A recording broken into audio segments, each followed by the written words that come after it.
Hi friends, இப்போ நம்ம என்ன பார்க்க போகிறோம்னா சோயா எப்படி பொரிக்கலான்னு பார்க்கலாம். ஃபஸ்ட்டு இதை நல்லா ஒரு தண்ணியில் ஊற வச்சு அதை அவிச்சிருங்க. அவிச்சு இப்படி கொதி இப்படி ஒரு ஸ்டேஜுக்கு வரணும், கொஞ்சம் அமுங்கின மாதிரி. அது வந்த பிறகு அது மசாலா தடவிக்கோங்க. என்ன மசாலாலாம் சொல்கிறேன், உங்களுக்கு தேவைன்னா இதை யூஸ் பண்ணிக்கோங்க. சில்லி பவுடர், அப்புறம் சிக்கன் 65, காஷ்மீர் பவுட்ரு கலர் கண்டி போட்டுக்கலாம். அடுத்ததாக கரம் மசாலா கொஞ்சம் போட்டுக்கோங்க. அப்புறம் உங்களுக்கு தேவையான அளவு கொஞ்சம் உப்பு. இப்போ ஒரு கடாய் எடுத்து அதை பற்ற வச்சுக்கலாம்.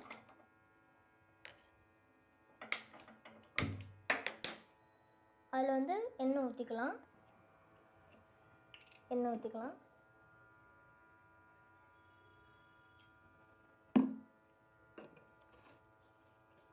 கொஞ்சம் கொதிச்சு வருது பார்த்துட்டு அதுக்கு பிறகு சோயாவை போட்டுக்கோங்க. அதை எடுத்து வைக்கிறதுக்கு ஒரு பிளேட்டும் ஒரு கரண்டி எடுத்து வச்சுக்கோங்க. இப்போ எண்ணெய் கொதி வந்துட்டு அதை நம்ம செக் பண்ணி பார்க்குறதுக்காண்டி கொஞ்சம் சோயா போட்டுக்கலாம்.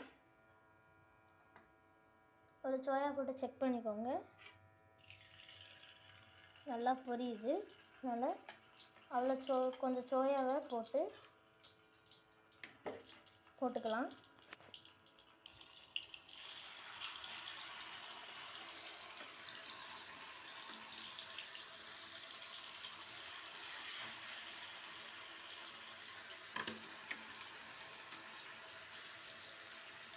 ரெண்டு ஷிஃப்டாக போட்டுக்கலாம். இது இதுக்கு கொஞ்சம் ஒரு 2 மினிட்ஸ் கழித்து அதை நல்லா வறுத்திக்கலாம். நல்லா பொரிஞ்சு வருது. அது இப்படி கொஞ்சம் கிண்டி விட்டுக்கோங்க. உங்களுக்கே தெரியுது பொரிஞ்சு வருது. இன்னும் ஒரு 1 மினிட் வெயிட் பண்ணி பாருங்கள். அது பொரியிற கேப்பில் வாங்க எங்கள் வீட்டுக்கு முன்னாடி என்னெல்லாம் இருக்குதுன்னு காணிக்கேன். இதுதான் எங்கள் வீட்டுக்கு முன்னாடி. பாருங்கள் எவ்வளோ அமைதியாக இருக்குது. இது எங்கள் கோயில். பாருங்கள் எவ்வளோ அமைதியாக இருக்குன்னு பார்த்தீங்களா?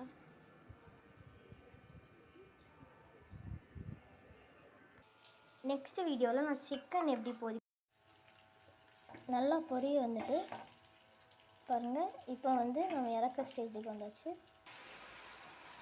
ரொம்ப டேஸ்ட்டாக இருக்குது.